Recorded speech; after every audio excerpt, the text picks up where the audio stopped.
gravar aqui, tá? Então, bom dia a todo mundo, pessoal. Hoje é a nossa aula aí de 5/9, 5 de setembro. Então, estamos começando aí. Bom dia, Daniele, Daiane, Solange, César, Carlos, né? A Luciana, o Isaías, o Diogo, enfim, bom dia a todo mundo. Hoje nós vamos falar sobre o CPC 12. É um CPC, assim, digamos assim, de fácil aplicação, não é uma aplicação difícil. O entendimento desse CPC, dessa norma, é relativamente tranquilo. E como eu disse agora há pouco aí, né, pessoal, acho que a gente não vai nem chegar até o meio-dia. Talvez a gente passe aí, vai até as 2 da tarde, mas acho que vai dar tudo certo aí, né?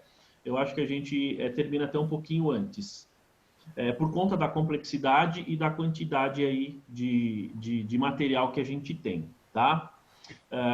Muito bem. Queria agradecer aí o Isaías, né? E a Marta, que a Marta não entrou aqui ainda, né, Isaías? Tivemos a reunião aí essa semana, né? Isaías? O Isaías falou lá bastante e tal, para nossa aula de inglês aí. Foi bastante interessante. Foi um bate-papo legal, né? Foi sim. Legal. A gente vai fazer na semana que vem, a gente vai ter aula aí. Enfim, para vocês, para a Daiane e para o Carlos aí que não sabem, que a gente vai ver se a gente faz uma aulinha de inglês uma vez por semana aí. Porque eu preciso me desenvolver, as pessoas querem desenvolver, a Solange e o César que falam inglês não se prontificaram a dar aula, então a gente vai... Ou a Dani... Não, quem somos nós? Oi? Quem somos nós? O Diogo disse que vai participar também na aula. Sexta-feira, uma horinha aí à noite, né? Enfim, mas foi um bate-papo bem legal, assim, a gente falou bastante, foi uma horinha, nem isso, né? A gente falou basicamente dos objetivos, de como a gente vai fazer. Então, eu vou ver se eu preparo um material para a gente começar a ter uma aulinha, na verdade, uma coisa mais para a gente se desenvolver aí, né? Muito bem. Então, vamos lá, pessoal. Deixa eu perguntar, quem de vocês aí ou conhece, já teve contato, domina aí o CPC 12? Não? Daiane, Daniele, Carlos, Solange lá. Não? Contato o ano passado, assim, mas de fato que eu já não lembro. Tá bom. O Diogo, a Luciana aí, o Isaías. Bom, a Luciana também não, tá bom. Olha só, pessoal, vou fazer outra pergunta aí. Como é que vocês estão aí em matemática financeira? Foi com ele que fez o curso? Não. Olha, eu até que o meu tempo livre, um pouco mais livre, eu estou me dedicando para estudar matemática financeira, porque eu vivo tendo problemas nessa área. Mas é prática, isso aí sim, tem que fazer mais de 40 exercícios. Tem bastante. Sabe por que eu falo isso? Pelo seguinte, pessoal, quando a gente fala de ajuste a valor presente, assim, a norma é bastante simples, tá? A norma, ela não é complicada, ela é simples. A gente só precisa entender. Ó, eu vou falar a norma para vocês em 2 segundos. Vai. Não, também não. 30 segundos. Eu vou explicar a norma aqui para vocês. Tudo que você tem no seu ativo circulante, desculpa, no seu ativo não circulante, tudo que você tem registrado no seu passivo não circulante, você precisa trazer a valor presente. Pronto. CPC 12 é isso. Fácil. Bom, fácil. A princípio é fácil. Bom, e aí a gente vai então entender o porquê que a gente tem que fazer isso, porquê que a gente tem que, digamos, utilizar essa técnica. E por que eu perguntei de matemática financeira?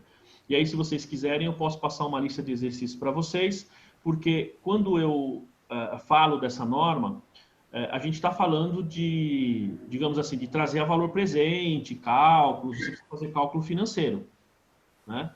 Então, aí, se vocês quiserem como complemento, né, aí seria basicamente um complemento, porque aí não se trata exatamente da norma, mas, como eu disse, de um complemento. Eu posso passar uma lista de exercícios para vocês de matemática financeira, tá? Que aí tem valor presente, valor futuro, série de pagamentos, fluxo de caixa, uma série de coisas. Então, isso é bacana, porque quando você vai fazer ou trazer a valor presente, então fica um pouco mais fácil, tá? Então, basicamente, ninguém teve contato aí ainda, né? Tá, deixa eu perguntar. Então, vamos lá, mais uma coisa. dos balanços que vocês têm lá nas empresas, tá? Daqueles balanços que vocês fazem lá no trabalho de vocês, na empresa que vocês trabalham. Quantas delas têm ativos não circulantes, ou seja, realizável a longo prazo, excluindo lá investimento imobilizado e intangível, e daqui do passivo não circulante, né? Exigível a longo prazo. Vocês têm isso aí no balanço? Tem. Tem? Então, nos clientes de vocês tem lá, né? Tá. Sim. Daiane, hoje você trabalha no escritório, qual o nível dos clientes que você trabalha? É só cliente pequeno, médio, grande? É pequeno e médio. Pequeno e médio. Isso. E lá, Carlos? Então, eu fico numa hamburgueria, assim, mas o plano de contas lá, o balanço é bem estranhão, assim. E tem, sim, tem no não circulante, tem mútuo, tem aquela sociedade por conta de participação, tem bastante coisa no não circulante. Tá bom. Aqui a gente tem uma coisa que a Solange até tinha comentado, é assim, isso aqui ele tem um reflexo bastante grande depois, Solange, aí já aproveito para perguntar também para o Isaías, o Diogo aí, a Luciana, né, se puderem escrever ali, se vocês têm realizável ou exigível a longo prazo. O balanço da Solange lá muito provavelmente deve ter, né? Aqui tem uma influência também no CPC 32 forte, viu, Solange? Você tinha comentado, né? Os tributos, né? Oi? 32 tributos, né? Exatamente, exatamente. Muito bem. Enfim, então, como eu disse, não é lá um CPC difícil, é um CPC fácil, tá? E ele trata, basicamente, pessoal, do que nós temos no longo prazo, seja ativo ou seja passivo. Em outras palavras, veja, tudo que você tem no seu ativo, que é longo prazo, e tudo que você tem no seu passivo, tá? Ó, pessoal, tudo que eu estou falando agora é longo prazo, tá? Realizável a longo prazo, exigível a longo prazo. Então, tudo que você tem no seu ativo e passivo, você tem que lembrar que você vai receber ou pagar lá no futuro, certo? Veja, e nós já falamos isso lá no CPC 26, se vocês lembrarem. É assim, é após o final do exercício seguinte. Então, uma coisa importante é a classificação do que é circulante e do que é não circulante. Então, vamos lá. Vocês lembram dessa classificação? Porque saber isso é importante para a gente poder, para vocês poderem fazer a classificação direitinho. Então, vamos lá. Ó.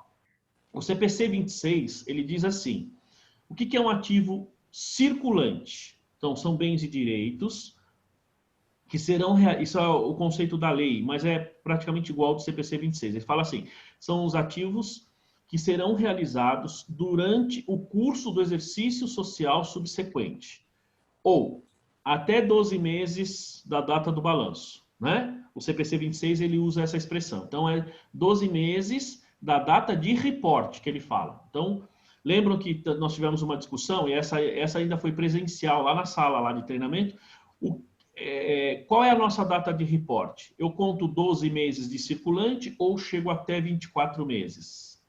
E aí, Daiane, é 12 ou 24? Então, na pós a gente também teve essa discussão. Lá no escritório, a gente encerra todos os balanços em dezembro. Então, eu sempre utilizo o database dezembro. Só que, por exemplo, se eu preciso mandar para um banco, para um cliente, eu quero fechar em julho, eu conto de julho, eu fecho a database em julho. São 12 meses assim que eu encerro o balanço, eu entendo assim. Então, é por isso que a norma fala da data de reporte, não da data do fechamento. Então, se você considera, a auditoria considera assim, a auditoria considera que a cada balancete, a cada balanço que você fecha mês a mês, então é uma data de reporte. Então, para a auditoria, é sempre 12 meses, não interessa o mês que você está fechando. Sim, eu utilizo essa regra. Eu, particularmente, fecho tudo em dezembro. Então, no meu circulante pode até ter 24 meses. Mas isso é importante você colocar na nota explicativa. Então, você vai falar que o seu circulante é 12 meses a partir da data de reporte, da data de fechamento do balanço, e você considera como data de fechamento do balanço 31 de dezembro, ou julho, ou agosto, ou março, depende do mês que você está fechando. Tá? Então, isso é importante. Muito bem. Passou desses 12 meses, nós temos o não circulante. Bom, e aí é o seguinte, gente. Se você tem um não circulante, o que acontece? você tem juros, certo? Se você tem algo a pagar ou recolher, digamos assim, a recuperar, né, a receber ou a pagar, significa que tem juros, certo? Muitas vezes a gente faz essa contabilização e não necessariamente você tem juros, em tese. Porque hoje, pessoal, como é que a gente contabiliza um contrato de aluguel? Você fechou um contrato durante 2 anos, não é assim que a gente faz? Fechou um contrato lá 2 anos. Então eu tenho, como é que eu contabilizo isso? Isso é claro aí para todo mundo, não? Né? Então como é que... Oi? Mais ou menos. Não é muito... Às vezes eu fico um pouco confusa com essa palavra. Bom, vou explicar como é que faz, porque a técnica, digamos, é basicamente a mesma. Antigamente, e estou explicando isso porque isso tem tudo a ver com o que nós estamos vendo aqui em termos de trazer a valor presente, tá? Funciona assim, você pega um contrato de aluguel, o seu cliente alugou um imóvel durante, sei lá, 24 meses, 36 meses, tá? Até 12 meses não, mas acima de 12 meses você precisa fazer. Ou, se você tem um contrato de aluguel para 12 meses, mas com probabilidade fortíssima de renovação, então você precisa estimar por quanto tempo e efetivamente fazer esse cálculo. Funciona assim. Bom, imagina que você vai pagar R$1.000 por mês de aluguel, certo? Hoje, o CPC 6, que é de leasing, ele diz assim, ó, então você precisa pegar esse direito de uso, certo? Porque nós estamos adquirindo um direito de uso, e esse direito de uso ele tem que ser registrado lá no meu ativo imobilizado, o valor total do contrato e o valor total do contrato em aluguéis a pagar no passivo. Certo? É assim que vocês estão fazendo, não? Não? E não mais ficar reconhecendo mês a mês o valor do aluguel. Perfeito? Esse é o FRS 16, né? Que é o CPC 6. Mudou agora, né? Ah, tá. Mudou janeiro de 2019. Sim. Bom, aí o que a gente tem aí? Nós temos o seguinte, olha só. Professor. Diga lá. Apesar de ter o contrato completo na mão, a gente lá registra mês a mês, vai apropriando a despesa. Mas não é o certo mais não, viu, o Eduardo? Pelo seguinte, porque veja só, ó, você tem 2 aspectos aí. Primeiro, quando você olha lá o próprio conceito de imobilizado, CPC 27, ele vai falar assim, que imobilizado é aquele bem ou direito tangível, né?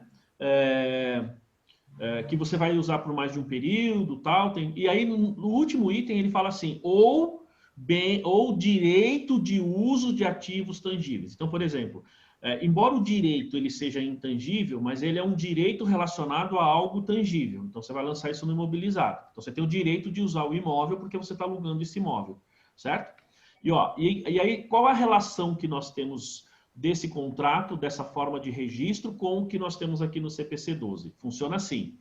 Nós temos o seguinte, como é que eu registro esse contrato? Eu vou pegar este contrato lá para o futuro, eu preciso trazer esse contrato, eu preciso separar, porque assim, você imagina que você vai pagar R$2.000 por mês durante 24 meses, certo? Então você tem um contrato total de R$48.000, não é isso?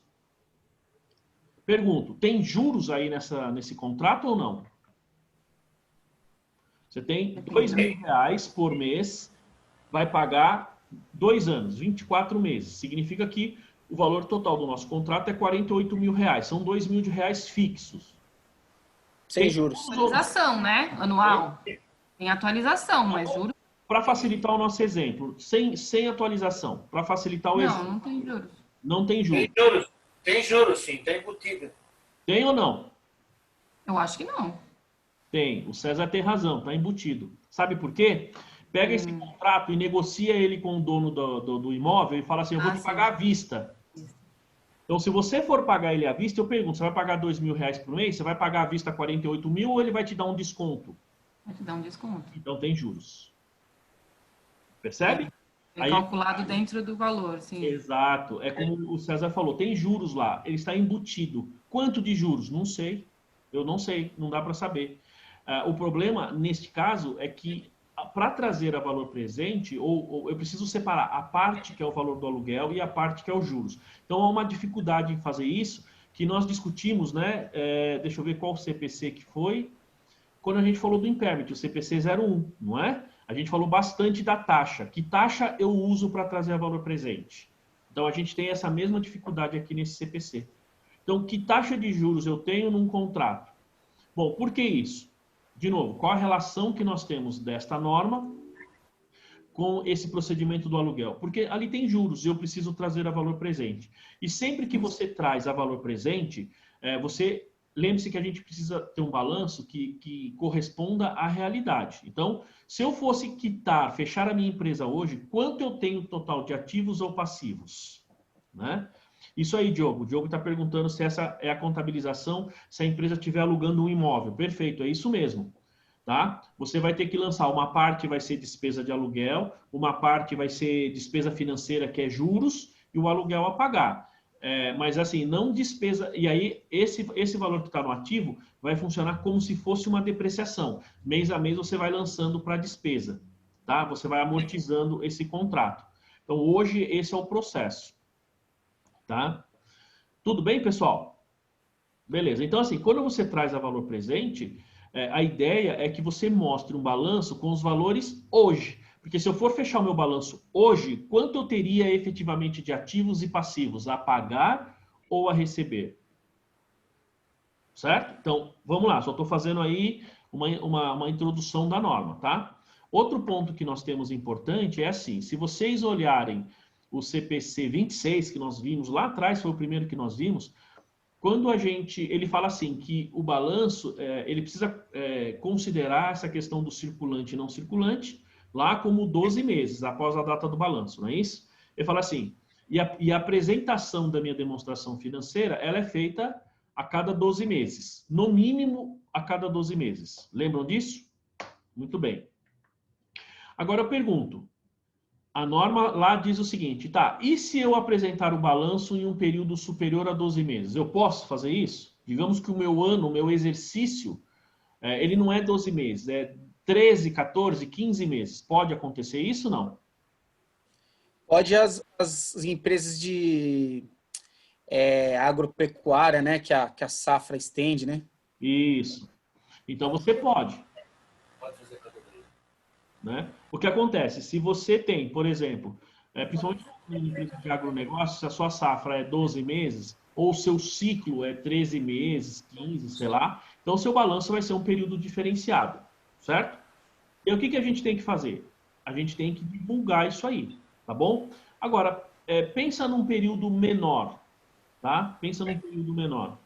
Quando você tem um período menor de publicação, você precisa divulgar e falar o porquê que ele tem um período menor, certo? E quando você tem um período menor, você precisa efetivamente mudar as suas bases, precisa mudar a vida útil, precisa mudar questão de provisões que você fez, tudo isso, certo? Por que a gente faz isso? Você tem que fazer digamos, essa divulgação por conta de você apresentar o balanço mais real possível, mais próximo da realidade possível, o que quer dizer que eu precisaria apresentar aquilo que eu estou devendo, pensando em passivo, ou aquilo que eu tenho a receber, pensando no ativo, hoje, tá? Então é nessa linha que vem essa norma. Tudo bem, pessoal? Dúvidas aí? Tranquilo? Estamos indo bem, Daiane, aí ou mais ou menos aí? Então tá bom. Então tá bom. Vamos lá, pessoal. Então eu vou começar a divulgar aqui, publicar aqui para vocês. Aqui, ó. Então vamos lá, tá? Esse material aqui eu já publiquei ontem, já estava lá, tá?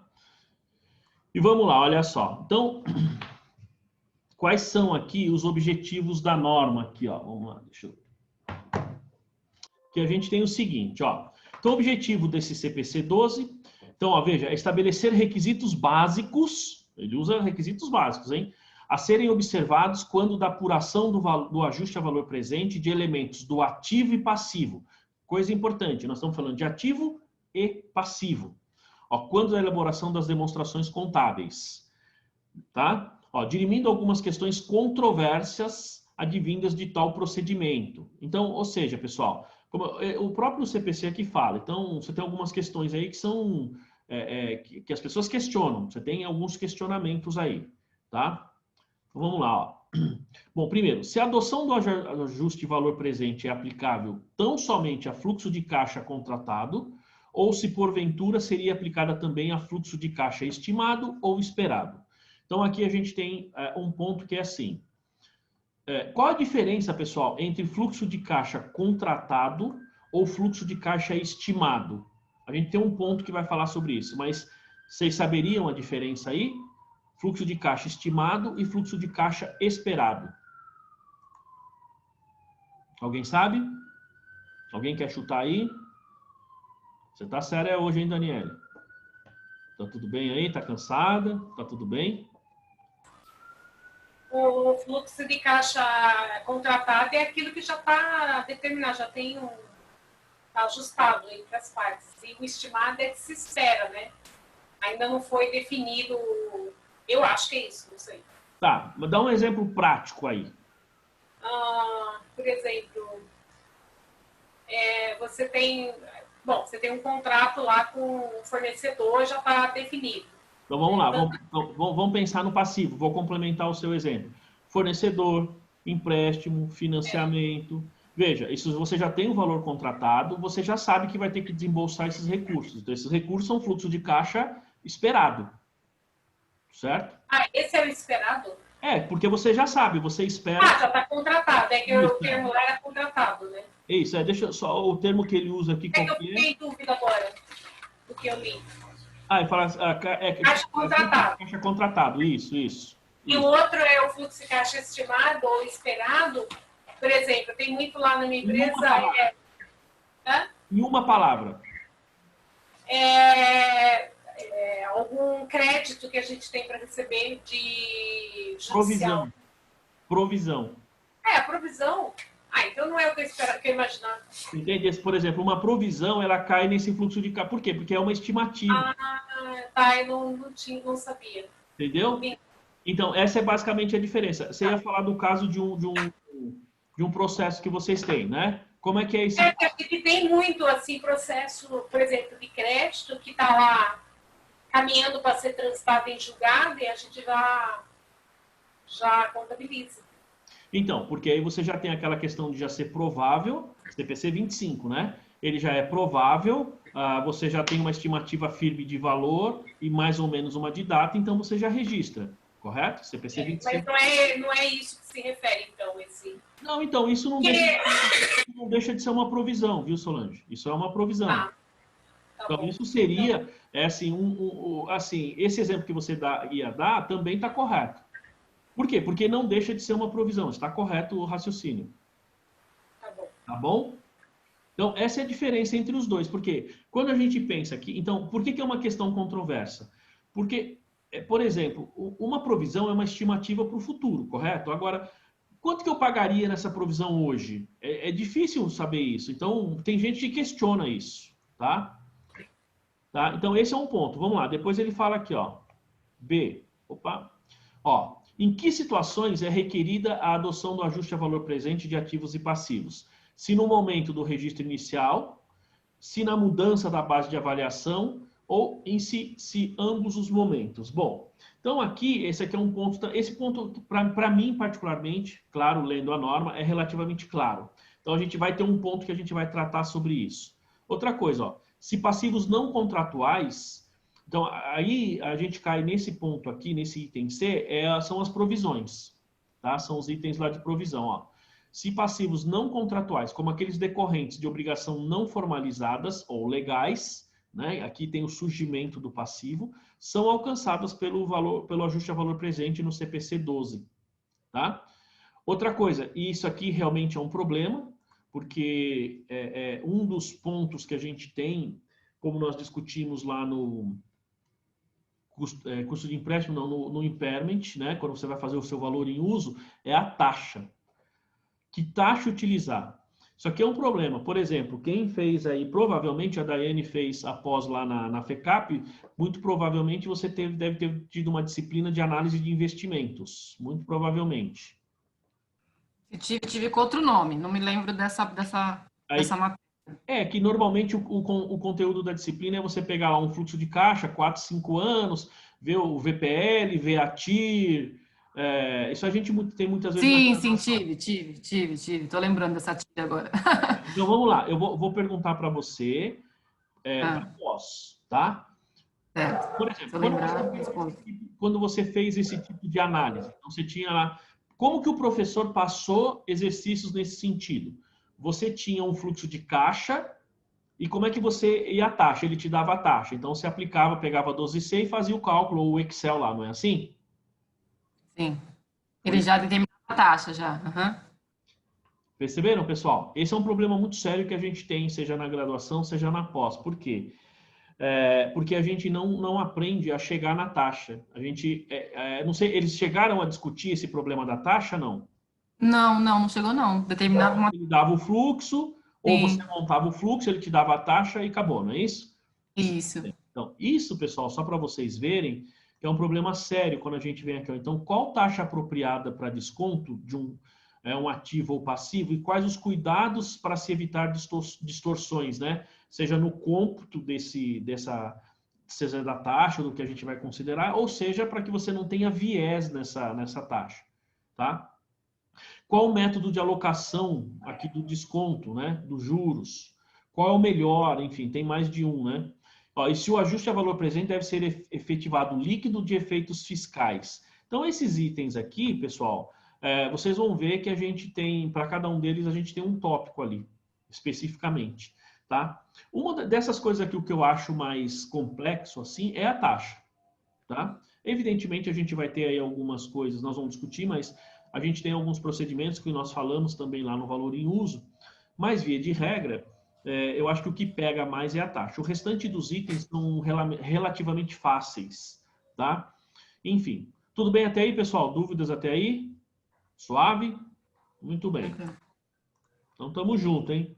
Se tiver dúvida, pergunta aí, ó. Então, quais os objetivos, ó?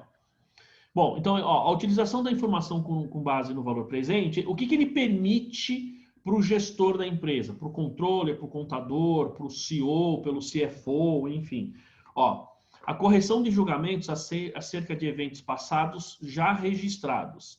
Isso significa que, à medida que você faz os seus registros contábeis no passado, efetivamente, você consegue, a partir do passado, pensar no seu futuro, tá? Eu sempre digo o seguinte, quanto mais a gente conhece o nosso passado, melhor a gente consegue estimar o nosso futuro, tá certo? Vejam, se assim não fosse, nós não teríamos na Bíblia o Antigo Testamento e o Novo Testamento.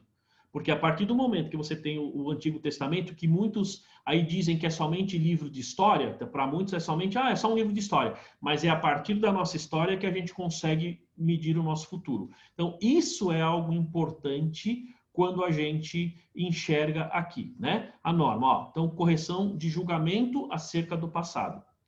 Então, isso melhora as minhas estimativas futuras, ó. Traz melhoria na forma pela qual os eventos presentes são reconhecidos. Por quê? Porque uma vez que eu conheço o meu passado, eu consigo identificar possíveis falhas que eu tive aí no meu registro, nas minhas estimativas, no uso da taxa, então eu consigo fazer registros melhores atualmente. Ele fala aqui, ó, e obtém-se demonstrações contábeis com maior grau de relevância, tá? Que é uma característica qualitativa imprescindível. Então, o que é o grau de relevância, né? Deixa eu dar um bom dia aí. Bom dia, Ricardo, tudo bem? Seja bem-vindo aí na aula aí, tá? Bom, quando a gente fala do CPC 0, pessoal, e essa aula vai ser gravada, tá? Essa aula vai ser uma aula gravada. Eu já estou preparado, o material já preparei, vou gravar para vocês. E assim, então lá ele fala que você tem dois aspectos qualitativos fundamentais, relevância e materialidade. Desculpa, relevância e representação fidedigna, tá? Os dois começam com R. Para quem fez exame de suficiência, lembra lá, né? Os dois começam com R, né? Então a gente tem aí, os outros eles terminam em dade, materialidade, confiabilidade, enfim, né? Então, esses dois são representação fidedigna e relevância. O que é a relevância? O que é relevância, pessoal? Só para ver se vocês estão bala aí, nós já falamos sobre isso. O que é algo relevante?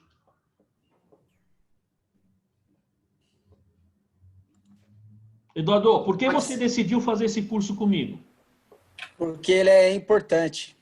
Ele é o quê? É muito importante. Ou seja, o curso, ou seja, o relevante é importante. Então, a relevância está ligada com a importância. Então, se você tem alguma coisa que você aplica no seu dia a dia, né? Então, por exemplo, a Daiane, quando a gente estava conversando, ela falou assim, não, eu não tenho tempo, eu gasto muito tempo da minha casa, né? Que ela mora lá em Guaianazes e trabalha lá em São Caetano do Sul, né? Tô brincando. Ela trabalha longe, mora longe, o escritório é longe. Ela falou assim, eu perco muito tempo no trânsito, perfeito?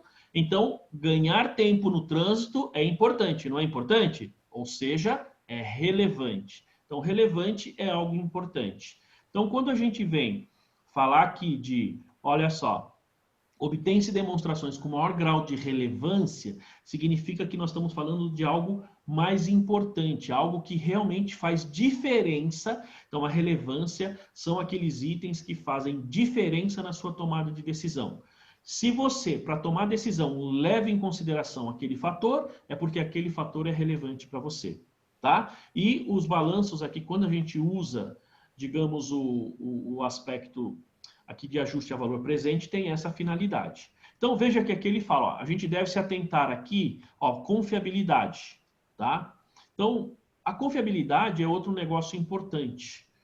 É quando a gente pensa em valor justo ou nas demonstrações. A gente pode pensar nas demonstrações como um todo. Ele fala aqui, ó, a confiabilidade ó, o uso de estimativas e julgamentos acerca de eventos probabilísticos deve estar livres de viés. Primeira coisa, tá? Bom, vamos lá. O que a gente tem aqui, ó? Tem que estar livre de viés, tá? Primeiro, pessoal, o que é viés?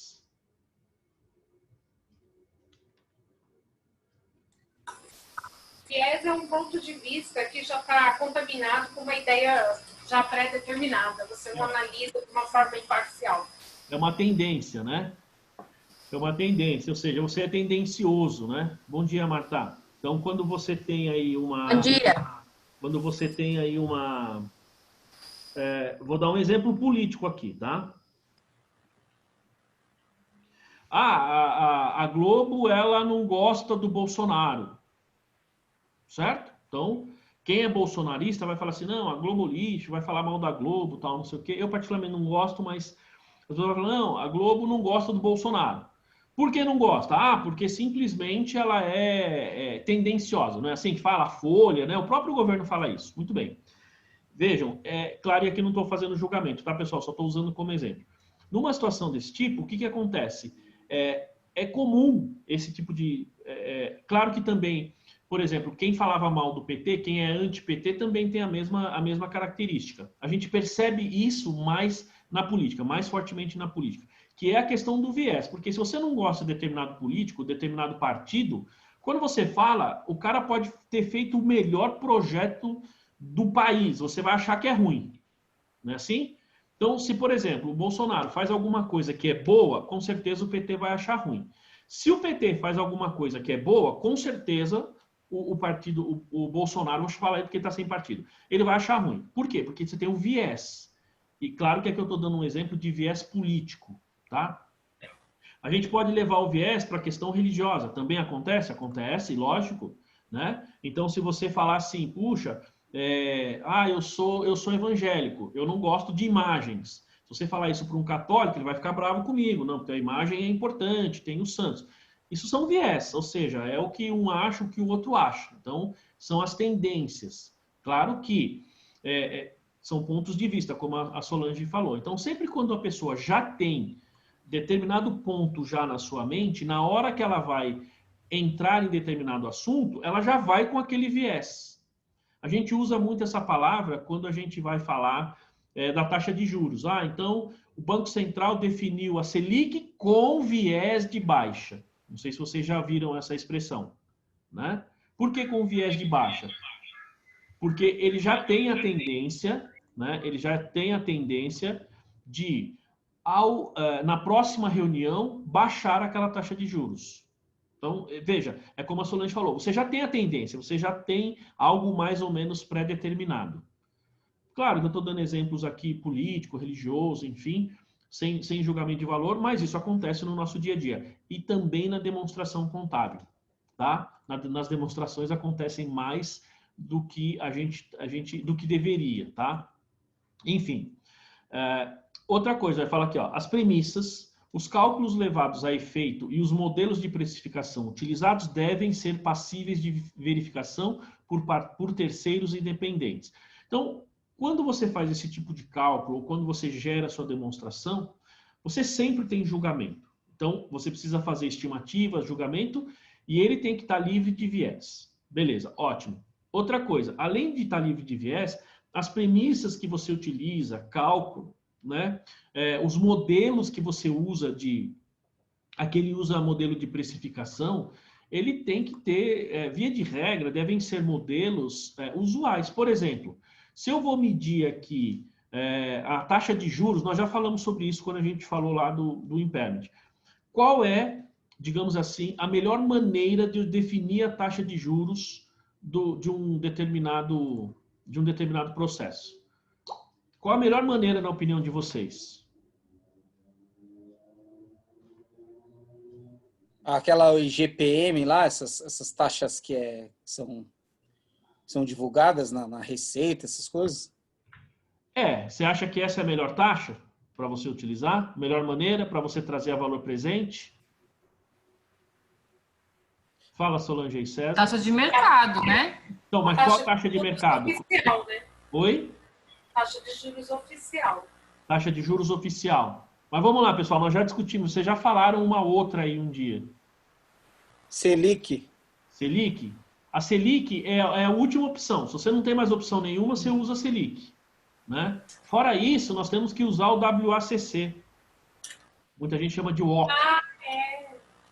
Certo? Weighted Average Cost of Capital. Uau! Não é isso? Não é assim que fala, não? Weighted Average Cost of Capital, ou seja, custo médio ponderado de capital.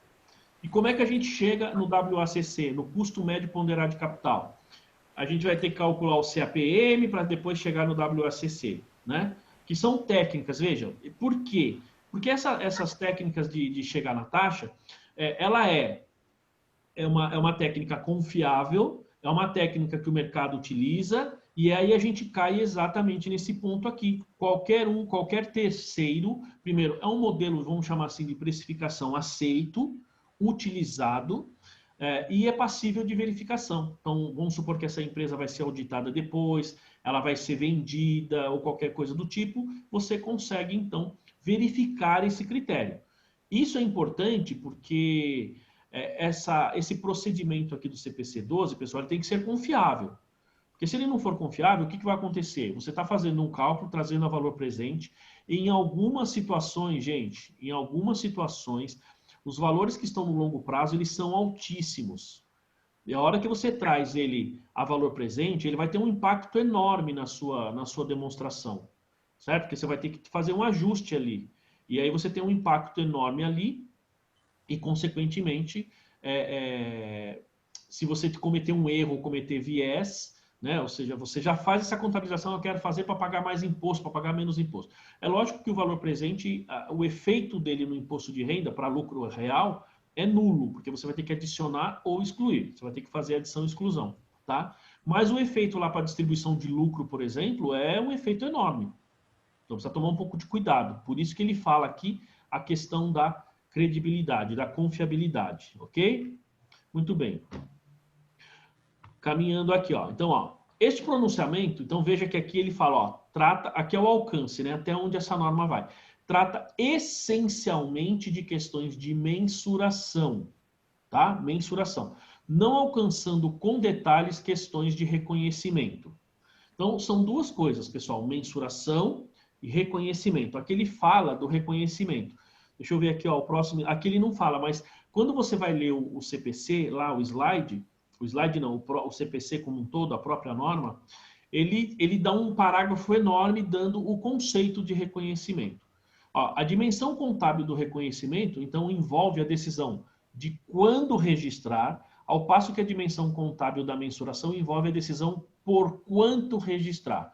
Então, Sempre que a gente fala de mensuração, a gente fala mensuração e reconhecimento, tá? Vocês sabem bem a diferença? Alguém tem dúvida com relação a esse conceito? Não? Não tem dúvida ou não sabe o conceito? Não sabe o conceito? Não, se der para dar uma explicadinha só para Tá bom. ver se sabe ou não. Tá. O Diogo está fazendo uma pergunta aqui, ó. Em qual momento a empresa deve utilizar esse CPC 12? Diogo, nós vamos ver aqui um pouquinho mais para frente, tá? Que é o seguinte: a empresa, ela tem realizável a longo prazo, ela tem exigível a longo prazo, fechou, tem que usar a norma. Entendeu? Então, se você tiver longo prazo, você tem que usar essa norma. Você não vai pegar essa norma e decidir quando usar. Não, você tem que aplicar, tá? Tendo longo prazo, você tem que aplicar. Por isso que a gente está falando aqui a questão de quando e como, porque isso pega um pouquinho, tá? É isso que vai fazer a diferença. Bom, o que é a mensuração? De forma bem simples, tá, pessoal? Mensuração é atribuir valor, certo? Então, se eu pegar aqui, por exemplo, sei lá, vou vender meu carro, tá? Vou vender meu carro. A gente até falou sobre isso, né? Quando a gente estava falando lá falou de valor justo, não foi? Valor justo. Eu até comentei, né? Falei, minha irmã está vendendo um imóvel, lembra que eu falei? Né? Enfim, mensurar é atribuir valor. E não é uma coisa fácil também, porque às vezes a gente atribui um valor muito elevado e às vezes você atribui um valor abaixo do que deveria ser, tá? Então, mensurar é atribuir valor. Isso é relativamente fácil. Por isso que essa norma aqui, ela está mais preocupada com a atribuição do valor, com a mensuração, e não com o reconhecimento. Ela fala de reconhecimento, mas não exatamente, especificamente de reconhecimento. O Diogo está perguntando aqui qual tributação, ou seja, quais tributos incidem. Nesse caso, Diogo, não vai incidir tributo nenhum, tá? Por quê? Sempre que você tem o CPC 12, você tem longo prazo, você traz a valor presente, esses itens eles vão para resultado, correto? Você vai fazer uma conta redutora lá no resultado. Desculpa, conta redutora lá no ativo ou passivo e o efeito é no resultado. Só que como não ocorreu por conta da competência, então ele é não tributado, tá? Ó, isso aqui, veja só, no simples, ó, simples, lucro presumido, você não tem que fazer, você faz o ajuste contábil, certo? Eu vou fazer as minhas contas redutoras, trazer a valor presente lá no meu ativo e passivo, vai para despesa ou receita financeira, perfeito? Como é lucro presumido, então eu não vou pôr na minha base de cálculo, porque isso é um efeito contábil, embora seja receita ou despesa financeira, tá certo, pessoal? Né? Esse é um ponto importante. No simples, a mesma coisa. No lucro real, então, este valor, ele vai para o LALUR, ele vai ter que ser ajustado. Tá? Quem utiliza? Todas as empresas, porque isso trata-se de uma norma, não exatamente está relacionado com o regime de tributação. Então, se a empresa é simples, presumido ou real, tem longo prazo, precisa aplicar. Tá? Os três tipos de empresa. Muito bem, avançando aí. Não sei se ficou claro, Diogo. Né? Ó, outra coisa, pessoal.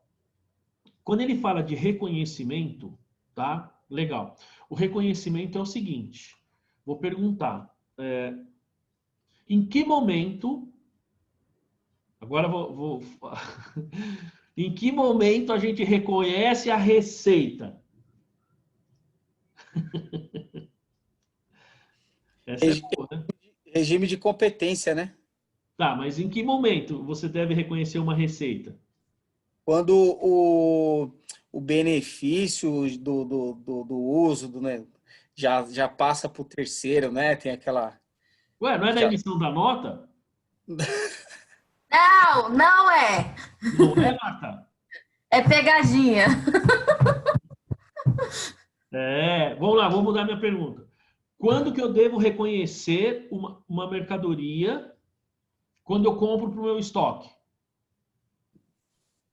Quando ela está em meu poder. Ela está no poder? Dentro do meu almoxarifado, por exemplo. Certeza? Eu tinha, né? Olha só. Então vamos lá. Eu vou explicar esses dois casos, mas o que é reconhecer? É o momento que você registra no seu balanço. Isso é reconhecimento, certo? Então é assim, pessoal. Reconhecimento ou reconhecer é o momento do registro contábil, tá? Bom, e por que isso faz diferença? Tá? Pelo seguinte, porque veja, eu só posso registrar um ativo ou um passivo, primeiro um ativo, se ele já for meu. Né? Veja só, se eu já recebi riscos e benefícios. Então, a gente tem uma série de questões aí. Não necessariamente quando você tem ele dentro do seu almoxarifado. Tá? Por exemplo, no caso da receita, então, como até a Solange comentou, né, porque eu estou com isso na cabeça que eu falei essa semana, o CPC 47, ele dá vários detalhes, na verdade, você tem 5 etapas para poder reconhecer uma receita, não é tão simples assim. Muita gente acha que, principalmente quem é da área fiscal, né, principalmente de escritório, reconheço, emitiu a nota, você reconhece. Tem determinadas atividades que você nem nota tem. Você compra um apartamento, por exemplo, você não tem nota, você tem como se diz, um contrato. Em que momento eu comprei um apartamento, eu comprei um imóvel, eu devo registrar? Percebe? Em que momento ele vai para o meu imobilizado ou para o meu investimento? Certo? Vou dar um exemplo aqui, que me perguntaram outro dia. Em que momento, vamos lá, eu fiz um consórcio de um veículo. Esse veículo, quando ele sair, eu vou usar para os meus vendedores. Pergunto, em que momento eu reconheço este veículo como imobilizado? Percebe? Perceberam a pergunta? Em que momento eu reconheço? Então, reconhecer é o momento do registro. Tá? Eu tenho um cliente, Eduardo, só para você saber, que ele compra mercadoria importada. Tá? Ele revende a mercadoria aqui no Brasil, mas a mercadoria dele vem dos Estados Unidos. Embora o processo dele, quando você olha a DI, né, o documento de importação, é CIF, né? Que a gente Cost, Insurance and Freight, custo, seguro e frete, tá?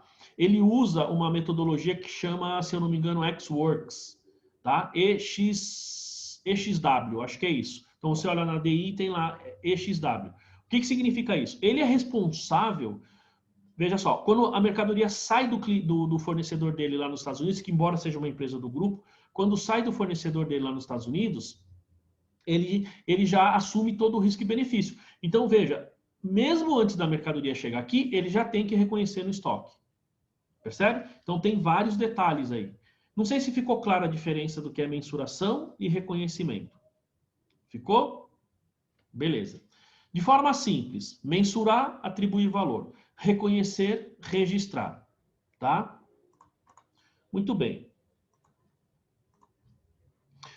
Por isso que ele fala aqui que o alcance desse pronunciamento ele é mais forte na questão da mensuração do que no reconhecimento, tá? Então, veja, ele está mais preocupado no valor do registro do que efetivamente no momento do registro, tá?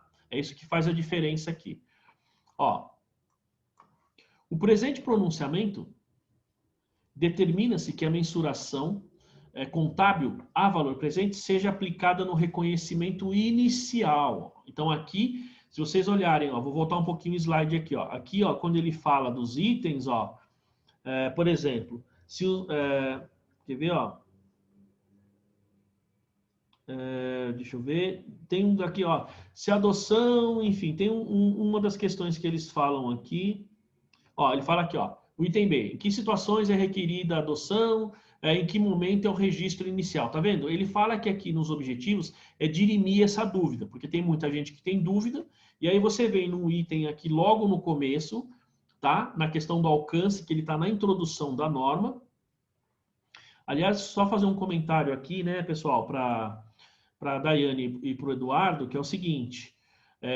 Eu sempre pego, quando vocês vão olhar os meus slides aqui, só para vocês dois que estão começando e para Janaína, que vai assistir essa aula depois também, funciona assim, a forma dos meus slides é a forma que está na norma, tá? Então, dificilmente, eu preciso até melhorar, vou ver se eu mudo isso, mas até lá, Não tem, né? Eu já falei, não tem figura, não tem nada. Então, eu vou seguindo a norma na sequência, de forma que, se você pegar o meu slide e for pegar o CPC, você vai ver que, basicamente, o que está ali no slide é a cópia literal, inclusive os termos, a sequência, porque fica um pouco mais fácil depois de você consultar isso daí, tá?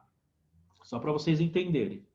Bom, então veja que aqui, pessoal, já fica claro, logo de cara, ó, o presente pronunciamento determina que a mensuração contábil a valor presente seja aplicada no reconhecimento inicial de ativos e passivos. O que significa isso? Então, você tem lá, você fez uma venda de clientes a longo prazo.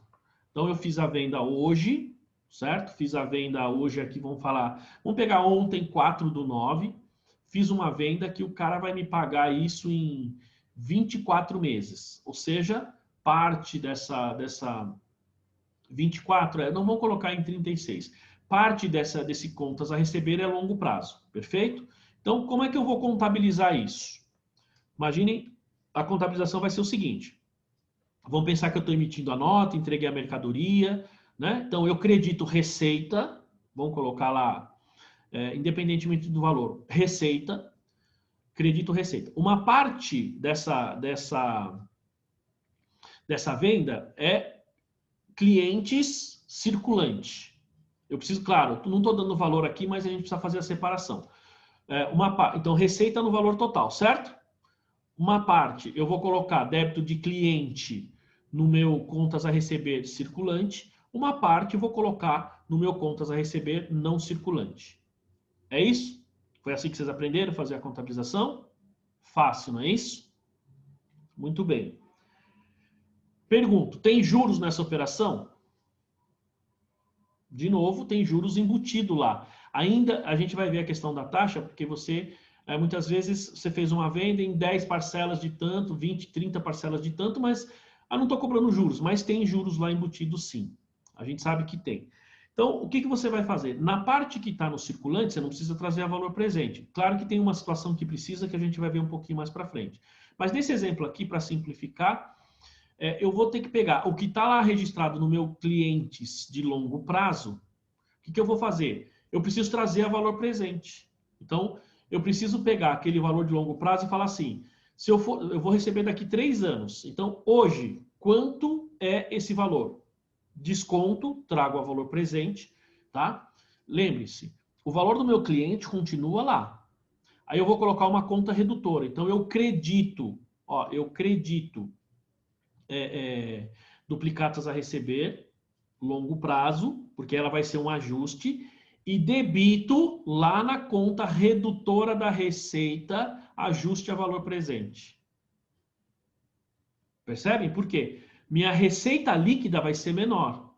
E por que é menor? Porque lá dentro tem juros. E esses juros ele vai, digamos, ser realizado por competência ao longo do tempo. Nesse momento, hoje, veja, depois nós vamos pegar lá o CPC 47, ele diz assim, que o valor que eu devo reconhecer de receita é o meu valor justo, é o valor que você tem à vista.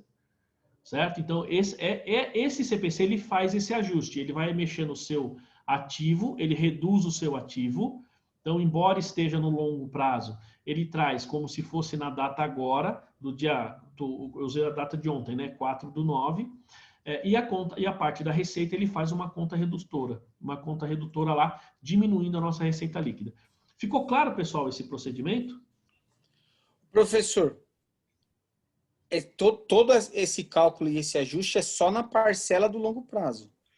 O curto continua... Então, a princípio, o curto prazo não precisa, mas você vai ver na norma, a norma ela é muito clara, ela fala assim, você tem longo prazo, você traz a valor presente, certo? Você não, assim, tudo, foi a pergunta até que o Diogo fez, tudo que você tem no longo prazo, você traz a valor presente. E no circulante, preciso trazer a valor presente? Depende. A palavra que a Daiane aí vai mais ouvir de mim aqui é depende, tá? O que depende? Depende. Depende, Solange. Fala, desculpa. Agora eu fiquei surpresa. Por quê? Porque você achou que trazia a valor presente do longo prazo e do circulante não, né? Mas tem um depende aí. O depende é o seguinte, se o seu circulante ele for muito relevante, você tem que trazer a valor presente. Entendeu? Então, você tem que medir a relevância e a materialidade do seu circulante. Então, vamos supor, eu dei um exemplo de que eu fiz uma venda. Vamos imaginar que dessa venda é 100 mil reais. 50 mil é circulante, 50 mil é longo prazo. Tá? Para a gente dar números aí. Pergunto, vamos lá, os 50 mil do longo prazo, eu preciso trazer a valor presente. Vamos supor que trazendo a valor presente, 50 mil hoje seria 40. Tá? Tá claro o exemplo? Então, vamos lá. Reconheço receita, crédito, 100 mil reais. Debito contas a receber circulante, 50 mil reais. Debito contas a receber longo prazo, 50 mil reais. Agora eu vou aplicar o CPC 12. Fiz o cálculo, trouxe a valor presente, usei as técnicas, tudo, me deu aí um juros de 10 mil reais. O que eu faço? Credito. Coloco uma conta redutora lá no meu contas a receber longo prazo 10 mil reais e debito deduções da receita 10 mil reais. Então a minha receita vai ser 90. Por quê? Porque a minha receita à vista é 90, certo? E os 10 é juros, que eles vão se realizar ao longo do tempo, tá? O princípio da competência. E aí eu fico com 90 aqui no meu contas a receber se eu for analisar. Perfeito? Tá bom. Já até esqueci o que eu ia falar, mas... eu perdi aqui o raciocínio. É do circulante. A exceção, é verdade, é a exceção. Quando que é a exceção do circulante, né? Beleza. Então tá. Então nós temos 40 pelo líquido no longo prazo e 50 no circulante, perfeito? Bom, vamos imaginar, Solange, que, né, eu gosto da mãozinha do César aí. A única conta que você tem no seu circulante a receber é os 50 mil reais. Pergunto, esses 50 mil reais no seu circulante é relevante ou não? Você entende? Aí é difícil porque é uma questão de julgamento. Tá? Mas se for relevante, você também teria que trazer a valor presente. Evidentemente, muitas vezes, por que às vezes 2, 3 meses você já traz a valor presente? Mas desde que seja relevante. Por que ele diz isso? Porque imagina que você tem um total de circulante de 1 milhão. Tá? O seu contas a receber é 900 mil. Percebe? Então, neste caso, olha só, trazer a valor presente vai fazer uma diferença enorme para fins de análise desse circulante. Percebe? Então, tem uma exceção, mas é julgamento. Ficou claro ou não? Então, tá bom. Voltando aqui, ó. Então, beleza. Então, a mensuração inicialmente, digamos, a gente faz no reconhecimento inicial. Ó, apenas em certas situações ou situações excepcionais, como a que é adotada numa renegociação de dívida, em que novos termos são estabelecidos, o ajuste a valor presente deve ser aplicado como se fosse uma nova medição de ativos e passivos. Tá? Olha o que ele diz aqui embaixo, pessoal, continuando. Ó. É de se ressaltar que essa situação de nova medição de ativos e passivos são raras e são matéria de julgamento, certo? Daqueles que preparam e auditam as demonstrações contábeis. Então, nesse caso, é necessário observar que a aplicação do conceito de ajuste a valor presente... vamos por partes, desculpa. Esses dois itens do meio, eles estão ligados aqui. Então, veja, eu aplico o ajuste a valor presente no momento, no meu reconhecimento inicial. Pode acontecer de eu ter que fazer isso depois? Pode, desde que seja, digamos, uma renegociação de contrato. Ok? Quando você está renegociando o seu contrato, você está mexendo no seu contrato novamente. Mas aqui vejam que ele diz que isso é uma situação rara, é uma situação que pode acontecer eventualmente, primeira coisa. E segunda coisa, isso é uma questão de julgamento. Então precisa tomar muito cuidado para a gente não ter problema de viés, para a gente não ter nenhum outro tipo de problema. Ok? Tá claro isso aí? Dúvidas, pessoal, ou não? Eu tenho. Só não sei se cabe. Também. Eu acho que sim. Uma renegociação de dívida com juros. Essa parte ela não é adicionada no valor, né? Ela é tributada no lucro real, né? Porque é uma receita que eu tô tendo. Como assim? Como assim? Vamos lá, você tinha uma dívida. Isso, eu vou lá, faço um novo contrato e reparcelo essa dívida. Isso, aí eu vou ter um valor a mais a receber. É meu ativo, né? Ah, então você tem a receber. Isso. Esse valor eu vou parcelar em 48 vezes aí para a pessoa e vou receber a mais por isso. Eu não adiciono isso, né? É uma receita tributária.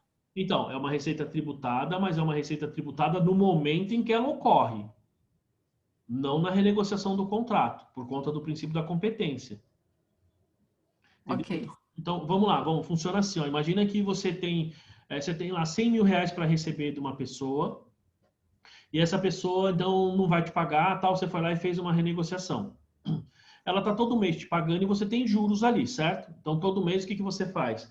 Você dá baixa no seu contas a receber e uma parte é receita financeira, não é isso?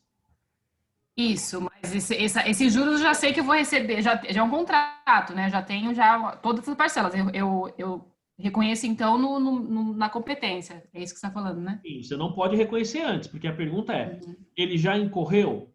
Você já recebeu? Olha o termo que você usou. Eu vou receber. Então, a pergunta que eu te faço é, já recebeu ou não? Não. Então, não é receita. Mas esse de ajuste a valor presente, por isso que me surgiu essa dúvida aí. Então, mas vamos supor, vamos fazer a seguinte situação.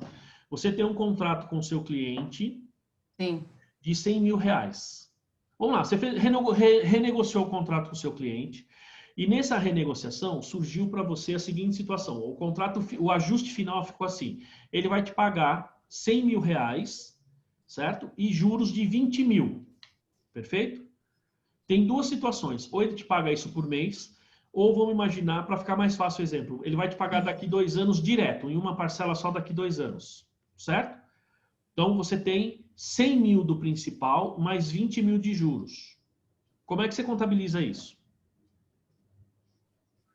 Hoje eu vou só contabilizar no recebimento. Os juros. Os juros. Isso, é ativo contra receita. Qual o valor? 100 mil. 100 mil. Tá certo isso, pessoal, ou não? O que vocês acham? A princípio tá certo. Tá certo isso aí. Certo? Agora, e se eu falar para você o seguinte, Daiane, olha, então eu renegociei com você, tá? Você vai me pagar 120 mil, mas no meu contrato só consta que daqui 2 anos você vai me pagar 120 mil, só. Você não sabe que 100 mil é principal e 20 é juros. Eu renegociei com você e lá no contrato consta que daqui 2 anos você vai me pagar 120 direto. Então, de novo, a gente cai nesse processo. Você tem ali juros e o principal, não tem? Sim. Então, o que vai acontecer? Ó? O certo seria, em tese, nesse caso, como você já tem os juros, então você reconhece os 120 lá no seu ativo e 120 na sua receita. Mas aí a gente cai na competência, certo? Porque eu não posso reconhecer essa receita financeira porque eu ainda não recebi. Por isso que a gente traz a valor presente. Né? Veja só, claro que quando você está fazendo o cálculo do valor presente, você tem duas situações. Primeira, você conhece os juros. O juro já está lá, de forma explícita, certo? Já está de forma explícita.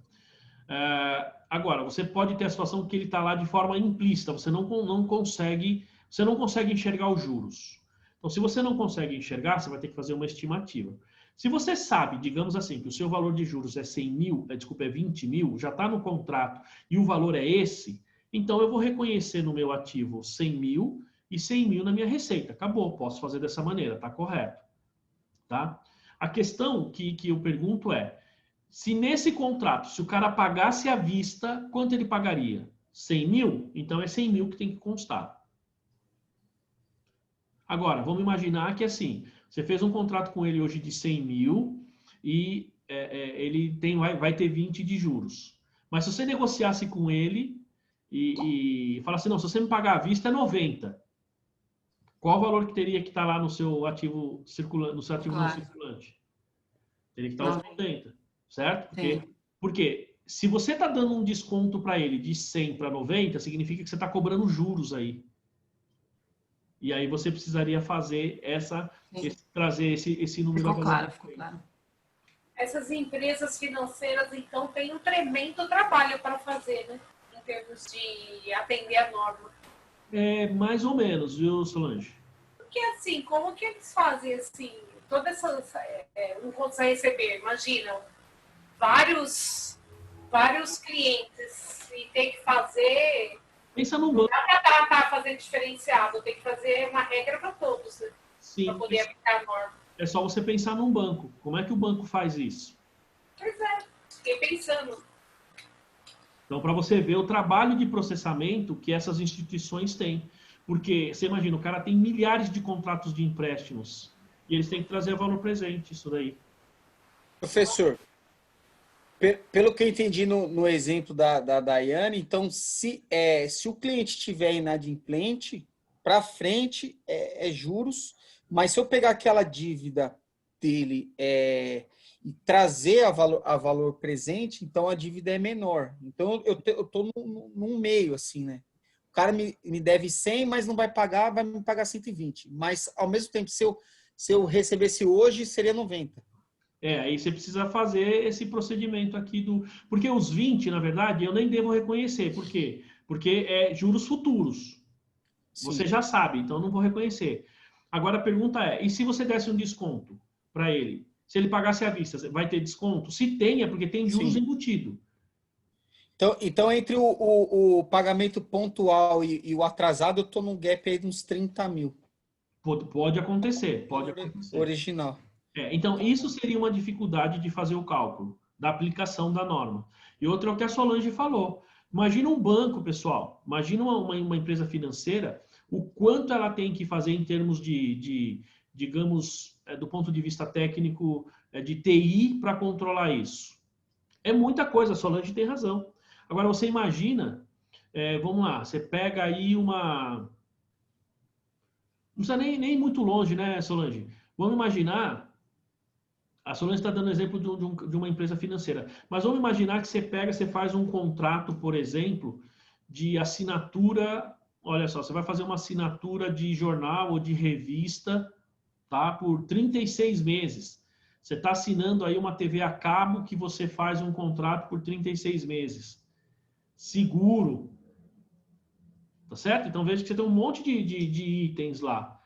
Então a questão é, quanto é esse valor à vista? Então, Solange, respondendo aí a sua pergunta, é um trabalho enorme fazer isso. Muito trabalho. E, assim, muito difícil encontrar a gente preparada no mercado para isso, eu acho. Porque eu vejo lá na minha empresa, não tem um departamento contábil gigante, mas, assim, eu percebo, assim, muita dificuldade técnica, em geral. Eu tenho também. Não. Mas eu acho que quem está na contabilidade tem que saber o que está fazendo. Você não sabe quanta dificuldade eu tenho. Você não tem ideia. Não, mas imagina, você é um professor. O bom é que eu minto bem, você não tem ideia. Não, mas você conhece conceitualmente, mas eu vejo, assim, falta de conhecimento conceitual e está lá numa posição e eu fico pensando, gente, a gente que trabalha, assim, igual eu na área tributária, a gente fica muito exposta, porque você vai perguntar as coisas, as pessoas não sabem. Aí eu tenho que estudar o tributo, que eu tenho que acompanhar, para sempre me atualizando, que é a minha posição, né? E tenho que estudar as regras contábeis para ver o que estão fazendo lá. Quer dizer, é muita coisa. Faz uma diferença enorme, porque por isso que a gente tem que estar lendo, tem que estar estudando, tem que estar discutindo. Se a gente não fizer, não dá para aplicar. É difícil. E ainda mais, se a gente for trazer aí, você pega, por exemplo, a Marta lá, que também tem escritório lá, trabalha numa empresa, num escritório grande, tem muito cliente. Como é que você controla isso? Você entende? Eu digo mais, professor, né? Você tem que tomar cuidado para você não lesar o fisco, né? Porque você não pode... Essa questão de dedutibilidade é forte, né? Se você vendeu 100, você tem que tributar 100, né? Não é porque você recebe 90 que você vai tributar 90, né? Então, mas então, aí é que tá, depende. Lá no escritório a gente tem bastante problema nisso. Então, mas assim, a lei, a IN 1700, se eu não tenho enganado, na verdade a lei 12973, 12973, eu dei vários treinamentos lá na Contimática com isso. A 12973, ela permite, por exemplo, a dedução do ajuste a valor presente. Então, veja, tem uma mudança. Então, quando você pega, se você for pegar, claro que isso hoje já está incorporado lá você vai pegar o regulamento de imposto de renda, o que eu posso deduzir? Eu tenho lá, digamos, no meu imposto de renda e na contribuição social, eu vou pegar a minha receita, menos os tributos sobre as vendas, menos as deduções, abatimentos e o ajuste a valor presente. Então, por que é permitido? Porque a Receita sabe, nesse caso especificamente, que aquele valor, embora você tenha tributado 100, tá? Ela sabe, é lógico que você tem que fazer isso com certo cuidado, concordo com você, porque senão se você faz de qualquer jeito, sem ter, digamos, a técnica adequada, você vai fazer uma dedução lá da receita que não deveria fazer, e aí você pode realmente prejudicar a empresa, né? Mas assim, o fisco ele aceita isso porque o fisco sabe que aqueles juros que está embutido, você vai receber lá na frente. Entendeu? E aí você vai ser tributado lá na frente. E não nesse momento, porque nesse momento aquela receita não é devida, ela ainda não ocorreu. Então, em tese, nesse caso, nós teríamos uma exclusão, né? Uma exclusão. Porque eu vou diminuir a minha receita. Tá? Então, depois até vejo esse aspecto legal, eu vou pesquisar. Eu acho que eu tenho um material aqui que eu já dei esse treinamento e a gente fala sobre isso do ponto de vista tributário. Eu quero, hein, professor? Oi? Eu quero também. Tá, eu vou até anotar aqui, senão eu esqueço.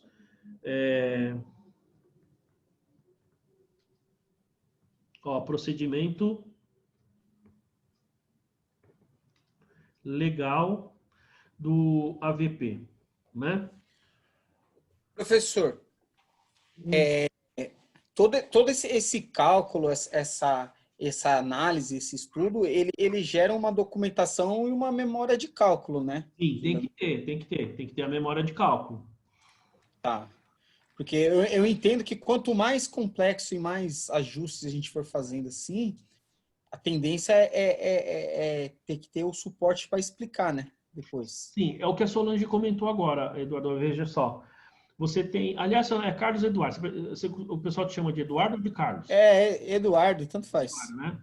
Então, Eduardo, é o seguinte, é como a Solange estava falando. Você imagina um banco fazendo um procedimento desse. Você imagina uma financeira, né, fazendo um procedimento desse. Você imagina, por exemplo, uma Vivo, uma Claro, que você faz planos de 24, 36 meses. Eles têm que fazer esse cálculo. Entendeu? E como é que vai fazer isso? Via sistema. Então, né, o César manja muito lá de banco de dados, né, César? Tem que ter um banco de dados lá direitinho, e com um banco de dados você consegue trazer o valor presente. É controle. É controle. E aí, vou exaltar aí o trabalho do César, que ele trabalha bastante com TI, DP, né? Então, ele sabe bem que, assim, quanto mais, por exemplo, questão de banco de dados você tiver para esses casos, você fica mais seguro para poder justificar. Sempre tem que ter memória de cálculo. E o banco de dados, né, César, nos ajuda muito nessas coisas, né? Exatamente, porque você tem um histórico de todas as operações que você faz, e assim por diante. É muito importante. E tem que ter a memória, cara, porque você tem que lembrar o seguinte, que daqui a amanhã você pode ser auditado. Entendeu? E outra, daqui a amanhã o seu cliente, ele manda um balanço para o banco, né? Eu já contei um caso aqui. Eu tinha um amigo meu que foi meu chefe na auditoria, né? Ele foi meu supervisor lá. Ele era sênior, eu era trainee. Gosto muito dele, embora faz muito tempo que eu não falo com ele. Mas assim, eu tive um cliente há muito tempo atrás, foi cliente nosso durante muitos anos. Aí ele saiu, tal, enfim, sabe aquele cliente sai do escritório, você nunca mais vê. De repente eu recebo uma ligação do cara. Era até uma véspera de feriado, tá? Um feriado longo, eu ia viajar. O cara simplesmente liga para mim e fala: meu, tô precisando da sua ajuda. Eu falei: o que foi? Eu tô vendendo a minha empresa, tá? E aí é o seguinte, o meu contador atual, ele foi numa reunião com o pessoal do banco Ele falou assim, o pessoal do banco nem contador era engenheiro, tá? O pessoal era engenheiro, mas fizeram um monte de perguntas sobre o meu balanço. Cara, o cara não soube nem responder. Eu estou quase perdendo um negócio de 15 milhões de reais. Veja, o patrimônio líquido do cara era de 300 mil reais. Ele estava vendendo a empresa por 15 milhões. Para vocês verem o valor da negociação. E ele falou, estou quase perdendo um negócio porque eu não consigo explicar o balanço para o cidadão lá.